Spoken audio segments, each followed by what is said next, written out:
জীবনে কোনোদিন ধনের অভাব হবে না, হবে না। মা কালী তিনি বেলপত্র বড় ভালোবাসেন, বিল্লপত্র। এই মা কালীকে এই কার্তিক মাসে তুমি একটা বেল পাতা যদি প্রত্যেকদিন দিতে পারো, তোমার জীবনে মা কালীর কৃপা নিয়ে আসবে। যদি কেউ একটি করে জবাব মায়ের চরণে নিবেদন করতে পারি, তার জীবন থেকে অকাল মৃত্যু চলে যায়।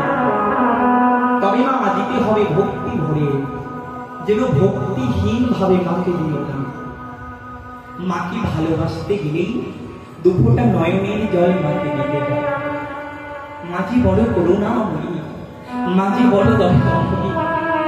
যদি কেউ মাকে ভালোবাসার মতো ভালোবাসতে পারে, মাঝি সমস্ত কিছু তাকে উজাড় করে দেয়। তার প্রমাণ কি? তার প্রমাণ ভাগবত দিয়েছে মা। কেমন? যিনি বৃন্দাবনের মহারানী বাবা, যিনি বৃন্দাবনের মহারানী রাধারানী, সেই রাধারানী কৃষ্ণকে পাবে বলে 1 মাস ধরে কালী শুরু করেছিল বাবা। কোথায়? শুনে নাও মা, যমুনার কূলে। এই কালী কাত্যায়নী রূপ ধারণ করেছে, অর্থাৎ মহামায়া। এই কালীর আর একটা রূপ মহামায়া, যার মায়ায় এই জগৎ চলে, যার কৃপা না হলে গোবিন্দের কৃপা হয় না। সেই রাধারানী আমার গোবিন্দকে পতি রূপে পাবে বলে, স্বামী রূপে পাবে বলে গোপীগণ, বৃন্দাবনের যত গোপী ছিলেন, ওই 16,016 জন গোপী আমার 1 মাস ধরে, এই কার্তিক মাস ধরে মা কালীর মূর্তি নির্মাণ করে যমুনার কূলে তারা সকালবেলায় পুজো করতো। আর মা কালীর চরণে বলতো, মা গো, তোমার নামে নাকি যোগী মায়া,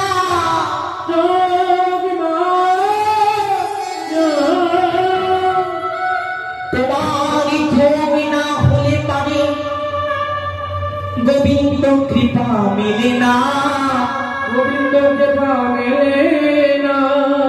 মা কাত্যায়নী, তুমি আমাদের কৃপা করে এই বর দাও, আমরা যেন জগদীশ্বর পরম কৃষ্ণ ভগবানকে পতিরূপে প্রাপ্তি করতে পারি।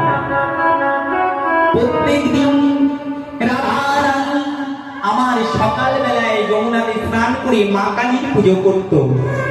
আর মা কালীকে বলতো, মা তুমি আমাকে কৃষ্ণকে পতিরূপে প্রাপ্তি করিয়ে দাও। এই মা কালীর কৃপা।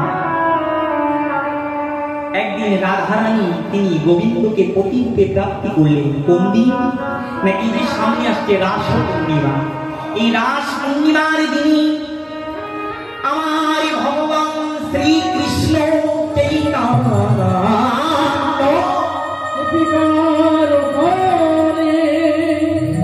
তিনি গোপীদের মনোবাসনা পূর্ণ করিলেন। শুধু তাই না, তিনি রাধারানীর মনোবাসনা পূর্ণ করলেন। কার আশীর্বাদে? নাকি মা কালীর আশীর্বাদে। মা যদি কাউকে কৃপা করে, তার সমস্ত ভববন্ধন খণ্ডন হয়ে যায়, সমস্ত মায়া বিনাশ হয়ে যায়, সে আমার গোবিন্দের চরণ প্রাপ্তি করে। শাস্ত্রে বলেছে, মা কালীর কৃপা হলে পায়, তবে শিবের কৃপা হয়। আর শিবের কৃপা হলে পায় সে বৃন্দাবনে যায়। শোনো, মা কালীর কৃপা হলে পায় তার শিবের কৃপা।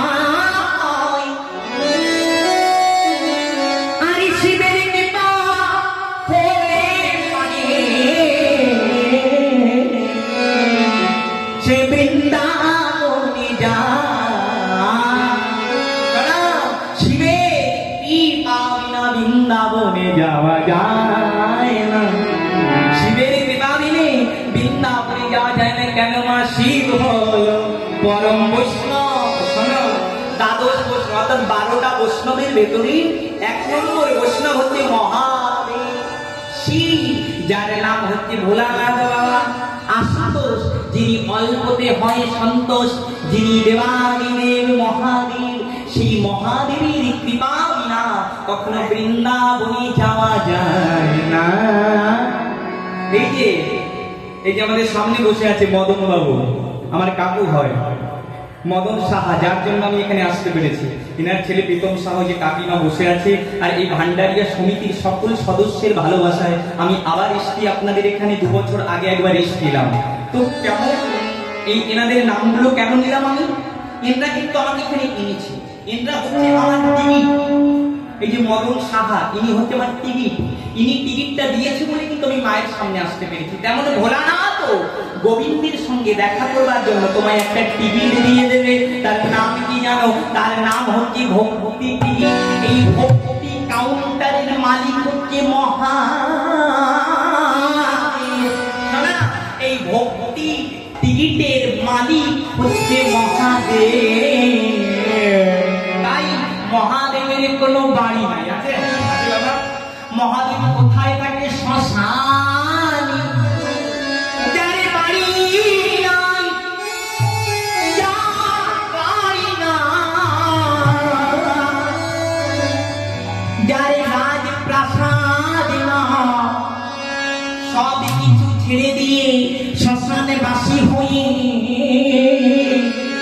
শিব আমার কৃষ্ণ কৃষ্ণ বলে। শিব আমার সবকিছু পরিত্যাগ করে, সব মহামায়া পরিত্যাগ করে তিনি শ্মশানে থাকে। এবার মায়েরা ভাবছে শিব কি শ্মশানে থাকে? হ্যাঁ, আমার কীর্তন বড় কঠিন জিনিস। কীর্তনের মতো মজা কিছু নাই, যদি প্রাণ দিয়ে শোনো, মন দিয়ে শোনো। শ্মশান, কোন শ্মশান? শ্মশান বলছে এই চাকদা শ্মশান না, যে শ্মশানে মানুষ পোড়ায়, ওই শ্মশানের কথা বলছে না। শিব ওখানে থাকে না। শ্মশান, স মানে নিজে, স মানে নিজে, আসন মানে ভক্তির আসনে, যে নিজের মনকে ভক্তির আসনে বসিয়ে কৃষ্ণ কৃষ্ণ নাম করে, সেই তো শ্মশানের ভেতরে বিরাজ করে। ওই শিব ওই শ্মশানে নয়, নিজের সনে মহা আসনে বসে কৃষ্ণের নাম করে। কৃষ্ণের নাম করে সব ছেড়ে দিয়ে হ্যাঁ গোবিন্দ গোবিন্দ বলে ডাকে। তাই শিবের কৃপা বিনে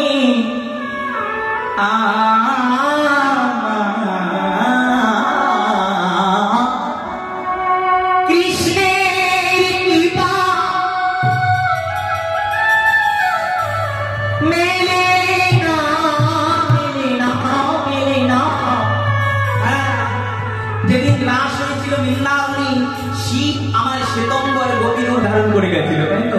কেন? নাকি গোবিন্দের রাস দেখবে। কিন্তু শিব তো পুরুষ, ওই রাসে কোনো পুরুষ ঢুকতে পারবে না, একমাত্র রমণী ছাড়া। তাই শিব আমার রমণী রূপ ধারণ করেছে। তাই শিবের আর এক নাম হচ্ছে অর্ধনারীশ্বর। শিবের আর এক নাম হচ্ছে অর্ধনারীশ্বর। কেন? তিনি গোবিন্দকে পাবে বলে নারী রূপ ধারণ করেছিলেন। তাই মহাজন আমার বলছে, শোনো শোনো, গোবিন্দকে পেতে গেলে পারে কার মতো হতে হবে জানো? ওগো গোবিন্দ কৃপা যদি পেতে চাও, যাও যাও যাও, আগে শিবের চরণ ধরো। যদি শিবের চরণ ধরতে পারো, তাই মহাজন আমার বলছে, বলি তবে প্রাণ গোবিন্দ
শিবের চরণ স্মরণ করতে পারো, তবেই তুমি গোবিন্দের চরণ পাবে।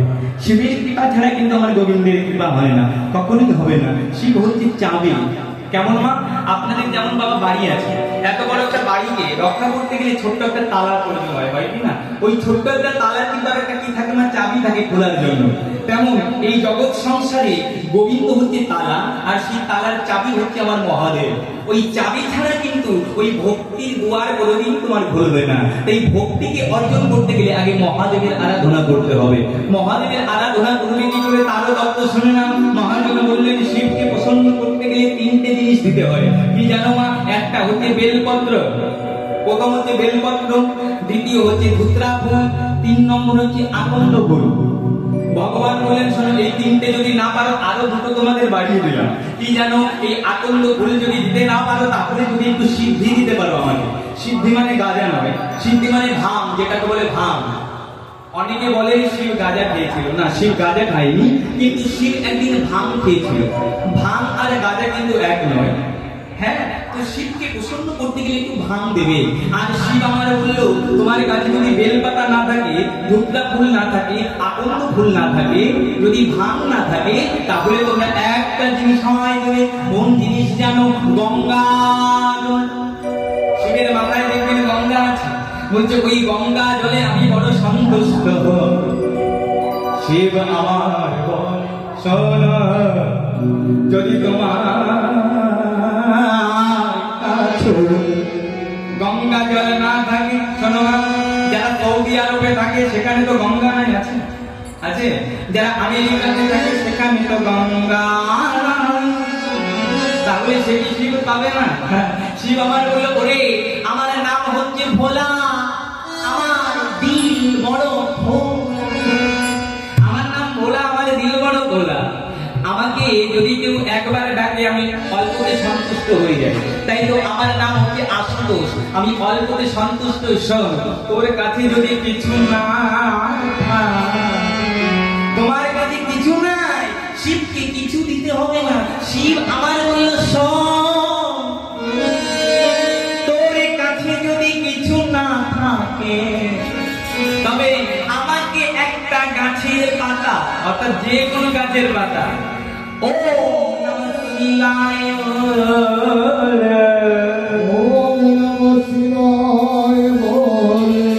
যদি আমাকে দিতে পারিস, আমি যে তোর হয়ে যাই। দেখুন কত দয়াময়, এই জন্য ভোলাকে এত সবাই ভালোবাসে। হ্যাঁ, দিল কি এমনি বড়, ওই কৃষ্ণকে জন্ম ধরে ডাকলেও বেটাকে পাবেন, হচ্ছে কীর্তের ভাতের হাড়ি। ওই কৃষ্ণ বেটা জবর কীর্তেন ও মাও সহজে কিছু দেয় না। কিন্তু ওই যে দেখো শিব কোনোদিন রাধারানীকে বলেছে তুমি আমার তোমার পাটা আমার বুকে তুলে দাও? নারায়ণ বলেছে লক্ষ্মী তুমি বুকে পা তুলো তো দেখি? না না, কে বলেছে? ওই শিব বলেছে। ওই শিবের মতো দেবতা জগতে আর কেউ নাই। শিবকে যদি কেউ কিঞ্চিত নিবেদন করিতে পারে, হে মহাদেব আমার তো কিছু নাই তোমাকে দেওয়ার মতো। শিব আমার বলল শোন, তোর কাছে ফল নাই, ফুল নাই, বেল পাতা নাই, জল নাই, তুই তবু আমাকে পাবি কি কি দিলে জানিস? যদি এক মুষ্টি ছাই, দেখবেন ওই উত্তর প্রদেশে মহাকালের আরতি হয় ছাই দিয়ে, ছাই ভস্ম দিয়ে। শিব আমার বললেন আমি ছাই বড় ভালোবাসি, কেন জানিস? একদিন এই সোনার দেহ তোর ছাই হবে, আগুনে পুড়ে তোর সব অহংকার মাটিতে মিশে যাবে। তাই আমি ছাই বড় ভালোবাসি, যদি ছাই দিতে পারিস। শিব আমার শোন, তোর কাছে ছাই যদি না থাকে, ছাই যদি না থাকে, তোরা কি আমায় পাবি না? পাবি। শোন, আমি যে ভোলা না, আমি যে ভোলা না,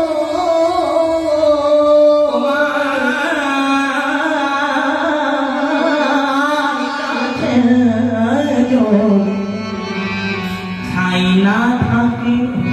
ভোলানাথ আমার বলল একটু মাটি তুলে নে, ওই মাটি যদি আমায় দিতে পারে, দেখো এর মতো আছে দয়াল ভোলানাথ বলল এক মুষ্টি মাটি যদি আমায় দিতে পারিস ওম নমঃ শিবায়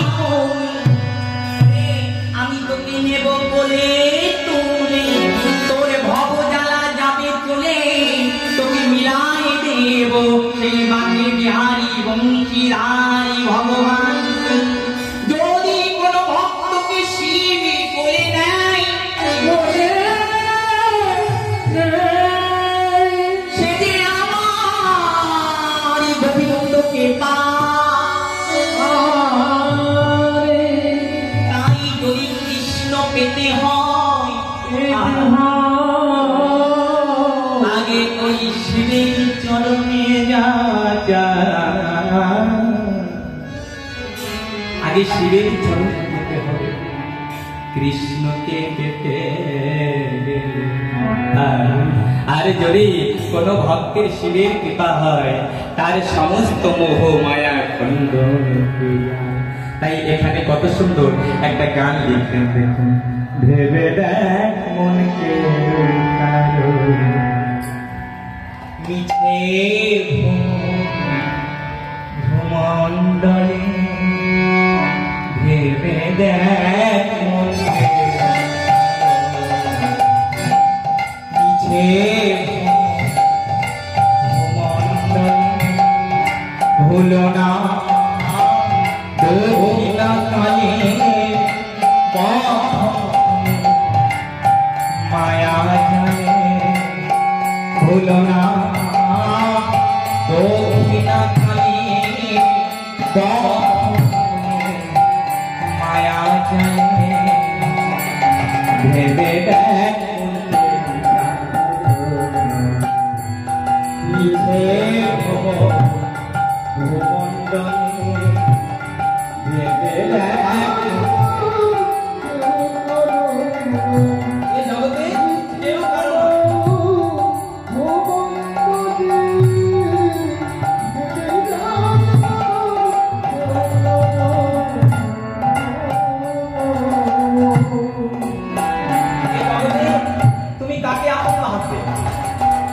সন্তান পুত্র কন্যা বন্ধু বান্ধব কেউ তোমার আপন নয় সব মোহ মায়া তাই মহাজন কত সুন্দর বললেন ভেবে দেখ মন কেউ কারো নয় মিছে ভ্রম আরে কি বললেন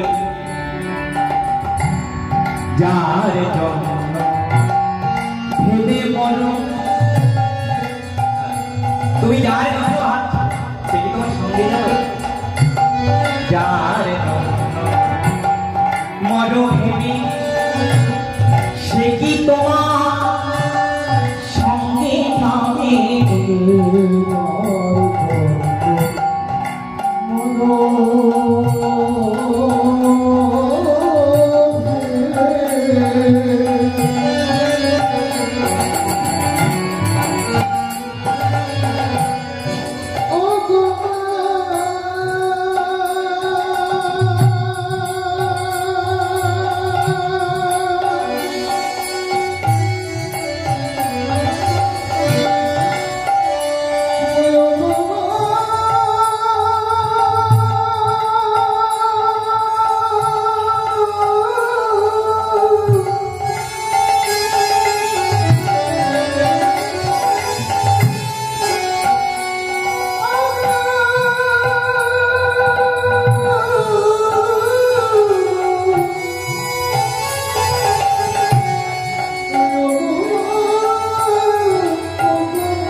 সেই প্রিয় সে দেবী ছড়া হবে বলে সেই প্রিয় সে দেবী ছড়া হবে বলে ভেবে দেখ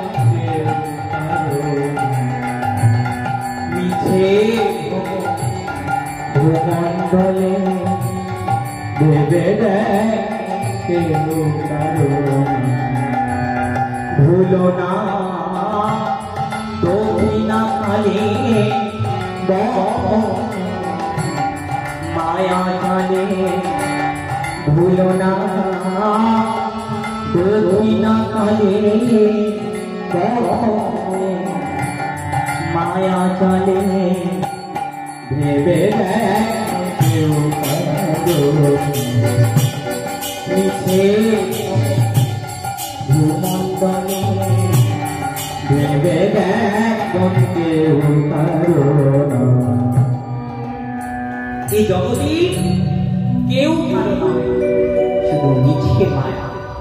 ছেলে আমার, পুত্র আমার, কন্যা আমার, বন্ধু আমার, বান্ধব আমার, সব ছেড়ে তোমার একদিন চলে যেতে হবে। একমাত্র আপন হচ্ছে আমাদের ভগবান, আর ভগবানের নাম। তাই সময় থাকতেই আমাদের নাম করতে হবে। এই নাম ছাড়া জীবের আর কোনো গতি না। তাই মহাদেবকে সন্তুষ্ট করতে গেলে আমাদের তিনটে ফুল অবশ্যই নিবেদন করা দরকার। তবে মা, এই যে মহাদেব প্রসন্ন হয় বেল পাতা আর ধূপটা ফুল আর আকন্দ ফুল, এর জন্মটা হয়েছে কি করে এটাও জানতে হবে। তবেই তো আমরা এই মাহাত্ম্যটা জানবো, তবেই আমরা বুঝতে পারবো এই ধূপটা ফুল আকন্দ ফুল সিদ্ধির জন্ম হয়েছে কি করে। শিব যখন বসে ধ্যান করে আর শিবের গলায় একটা সাপ আছে, ওই সাপের নাম ছিল উদয়। ওই বিষধর সাপ প্রত্যেক দিন শিবের জিহ্বাতে দংশন করত। শিব প্রত্যেক দিন ধ্যান করত আর শিবের গলায় যে সাপটা ছিল ওই সাপটি প্রত্যেক দিন শিবকে দংশন করত। দেখবেন সাপ যদি কাউকে দংশন করে তাহলে ঘুম ঘুম পায়, নেশা চলে আসে। কেন? এটা বিষের এক সাপ। তো সাপ যখন প্রত্যেক দিন শিবকে দংশন করত, ওই বিষের নেশায় শিব আমার ধ্যানে মগ্ন হয়ে যেত। এটা কে দেখলেন? এটা দেখলেন পার্বতী। পার্বতী আমার মনে মনে ভাবছে, এই সাপের এত বড় ক্ষমতা, যিনি কিনা আমার স্বামীকে প্রত্যেক দিন দংশন করছে। পার্বতীর মনে মনে রাগ হলো, এই উদয় নামে সাপটিকে আমি প্রাণে হত্যা করব। শিব আমার ধ্যানে বসেছে। শিবের গলা থেকে ওই সাপটি খুলে নিয়ে মা পার্বতী 3 খণ্ড করে সাপটাকে 3টি জায়গায় পুঁতে দিল। যখন 3টি জায়গায় পুঁতে দিয়েছে, শিবের আমার ধ্যান ভঙ্গ হয়ে গেল। শিব আমার ধ্যান ভঙ্গ হয়ে চারিদিকে চাইছে আমার উদয় কোথায় গেল। যখন দেখছে উদয় নেই, অমনি শিব আমার পার্বতীকে ডাক দিলেন, পার্বতী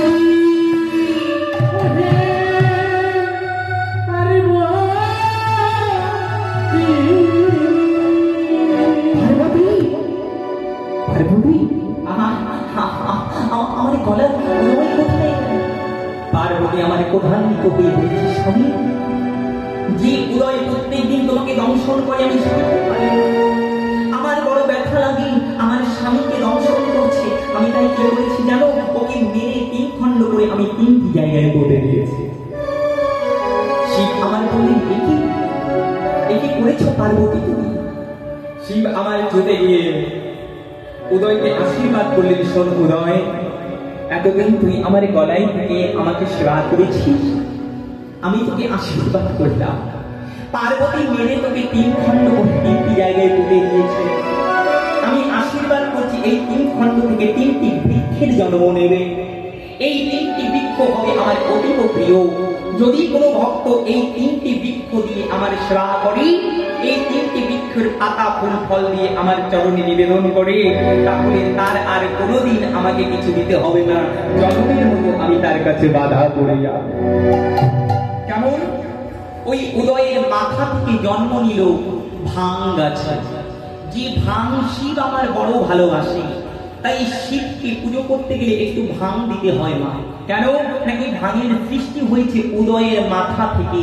তাই শিব আমার ভক্তকে বড় ভালোবাসে, তাই ভক্তের মাথা আজ ভাং গাছে রূপান্তরিত হয়েছে। তাই ওই ভাঙের পাতা শিব আমার বড় প্রসন্ন হয় যদি ভাং শিবকে দিতে পারে। শুনে নাও, যদি কোনো ভক্ত তার বিশেষ মনোবাসনা পূর্ণ করতে চায়, তোমার যদি ধনের অভাব থাকে, ভক্তির অভাব থাকে, রোগ ব্যাধির জ্বালা যন্ত্রণায় ভুগছে, শুনে নাও, এটা শিব পুরাণের কথা। যদি কোনো ভক্ত ভাঙের পাতা রস করে, মা ভাঙের পাতা, গাঁজা পাতা নয়, ভাঙ, গাঁজার মতনই দেখতে, ওই ভাঙ পাতার রস করে ওই রসটা যদি প্রত্যেক দিন শিবলিঙ্গে অভিষেক করতে পারে, বলছে 1 মাসের ভিতরে তার সমস্ত মনোবাসনা পূর্ণ হয়ে যায়। শিব এত কৃপাময়, দয়াময়। তাই মা শিব আমার ভাঙকে বড় ভালোবাসে। এবার 2 নম্বর কি, ওই উদয়ের মধ্যের অংশটা যেখানে পুঁতে দিল, শিব আমার আশীর্বাদ করলো এই মধ্যের অংশটাকে সৃষ্টি হবে ধূপটা ফুলে। তাই শিব আমার ধূপটা ফুল বড় ভালোবাসে। তাই শিব দেখবেন কানে ধূপটা ফুল গুজে রাখবে। তাই শিবকে প্রসন্ন করতে গেলে একটি ধূপটা ফুল যদি কেউ শিবের মাথায় নিবেদন করতে পারে, তার জীবন থেকে সমস্ত জ্বালা যন্ত্রণা চলে যায়।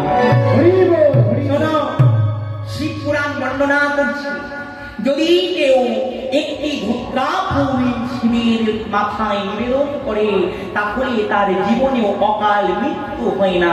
কেন? শিবের আরেক নাম হচ্ছে মহামৃত্যুঞ্জয়। তাই শিবকে পুজো করলে জীবের মৃত্যু ভয় চলে যায়। তাই শিবকে খুশি করতে গেলে একটা ধূপটা ফুল অবশ্যই সোমবার দিন চলিয়ে দেবেন, দেখবেন আপনার মনোবাসনা পূর্ণ হবে। 3 নম্বর কি? 3 নম্বর হচ্ছে আকন্দ ফুল। ওই উদয়ের দেব থেকে সৃষ্টি হলো শ্বেত আকন্দ। তাই শিব আমার আকন্দ ফুল বড় ভালোবাসে। শিবকে যদি কেউ 151টি আকন্দ ফুলের মালা দিতে পারে, বলছি তার আর পুনরায় মনুষ্যকুলে জন্ম হয় না, সে শিবধামে চলে যায়। তাই আকন্দ ফুলের মালা শিবকে নিবেদন করলে পারে তার ভব জ্বালা চলে যায়। তাই শিব আমার এই সমস্ত জিনিস বড় ভালোবাসে। তবে শোনো, শিবের নাম হচ্ছে পঞ্চানন মা। অনেকে দেখবেন শিবের নিবেদিত প্রসাদ গ্রহণ করে না, তাই তো বাবা? দেখবেন বিশেষ করে যারা বৈষ্ণব ধর্মে দীক্ষিত, কৃষ্ণ মতে, তারা শিবের প্রসাদ গ্রহণ করে না। কেন জানো না? এর তত্ত্ব আছে, শিবের প্রসাদ সত্যি গ্রহণ করতে নেই। কেন? শুনে না। তবে শিবকে নিবেদন করা প্রসাদ কেন গ্রহণ করতে নেই? যিনি কিনা পরম বৈষ্ণব, যার কৃপায় নাকি ভক্তি প্রাপ্তি, তাহলে সেই শিবের প্রসাদ কেন খাওয়া যায় না?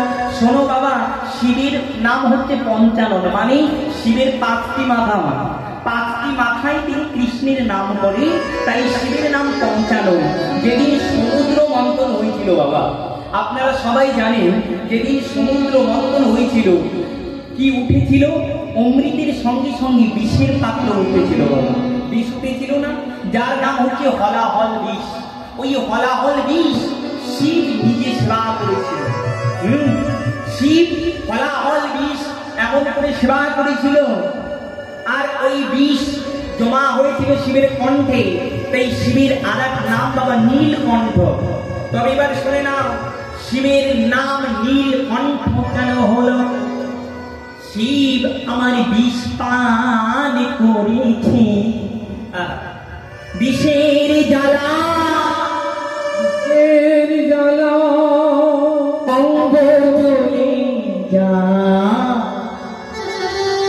শিব আমার বিষের জ্বালা ছটফট করে, সারা অঙ্গ দিয়ে ঘাম ঝরে। দেখবেন শিবকে জলদান কেন করে? শুনে নাও, কবে থাকতে শিবকে জলদান করা শুরু হয়েছে? যেদিন শিব হলাহল বিষ পান করল, বিষের জ্বালায় শিব অস্থির, সারা অঙ্গ জ্বলে যায়। শিবের জ্বালা নিবারণ করবে বলে গঙ্গা শিবের মাথায় এল, তবুও শিবের জ্বালা গেল না। শুধু তাই নয়, সমস্ত দেবতারা শিবকে জল ঢালছে মাথায়, কিন্তু শিবের জ্বালা শিব বুঝি প্রাণে মারা যাবে, পার্বতী ডেকে কয় শোনো শিব মহাশয়, তুমি আমার পতি, অর্থাৎ শিবের পত্নী হচ্ছে পার্বতী। পার্বতী কথার অর্থ হচ্ছে পার করে দেওয়া, যিনি জ্বালা যন্ত্রণা মুক্তি দিয়ে দেয়, সেই পার্বতী কয় শোনো স্বামী, আমি তোমার অর্ধাঙ্গিনী হার, আমি থাকতে তোমার মরণ হতে দেব না। আমি যে তোমার পত্নী পার্বতী, আমি বেঁচে থাকতে তোমার দুর্গতি হবে না। তাই বলে নারী যদি ভালো হয় তবে পুরুষের মঙ্গল হয়, আর নারী যদি আনারি হয় পুরুষের অমঙ্গল হয়।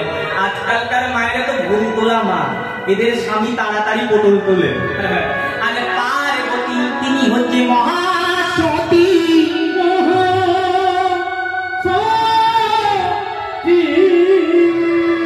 পার্বতী বলে স্বামী, আমি থাকতে তোমার মৃত্যু হতে পারে না। শোনো, আমি তো তোমার পত্নী, একদিনের জন্য তুমি আমার পুত্র হয়ে যা। দেখো ওই কালী বলছে শিবকে, শোনো তুমি তো আমার স্বামী হও, তো স্বামী তো তুমি ঠিক আছে, কিন্তু একদিনের জন্য তোমার আমার ছেলে হতে হবে। তুমি যদি আমার ছেলে হতে পারো, আমি তোমার প্রাণ বাঁচাতে পারি।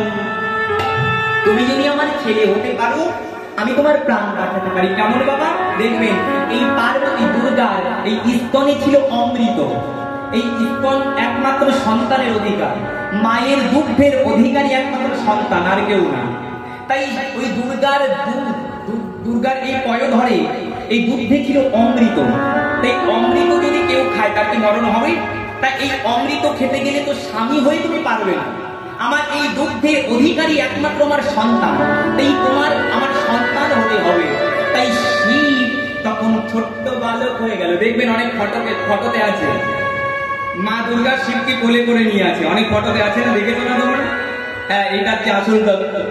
শিব আমার ছোট্ট বালক হয়ে গেল, মা দুর্গা আমার শিবকে কোলে নিল, কোলে নিয়ে নিজের পয়োধরে সেবা করাল। ধীরে ধীরে শিবের বিষ কণ্ঠে যাওয়া হল। সেদিন দুর্গা শিবকে বলল, শোনো আজ থেকে তোমার নাম দিলাম নীলকণ্ঠ। শোনো শিব, আমি তোমার থেকে বিষ বের করে মাটিতে ফেললাম, এই বিষ থেকে জন্ম নিল নীলকণ্ঠ ফুল। দেখুন, শিবের বিষ থেকে জন্ম নিল নীলকণ্ঠ ফুল। আর দুর্গা বলে উঠল, শোনো মহাদেব, এই নীলকণ্ঠ ফুল দিয়ে যদি কেউ তোমার সেবা করে তাহলে সে তোমায় পেয়ে যাবে, তাহলে সে তোমায় পেয়ে যাবে। আমি আশীর্বাদ করলাম। তাই আজকে শিব আমার নিজের পত্নীর পয়োধর পান করলেন, আর পান করে ওই বিষের জ্বালা থেকে মুক্তি পেলেন মা। তাই শিবের নাম হয়ে গেল নীলকণ্ঠ। শুনেছ? শিবের নাম হলো নীলকণ্ঠ। এইবার পার্বতী, যিনি শিবের প্রাণ বাঁচিয়ে দিল, যে পার্বতী হয়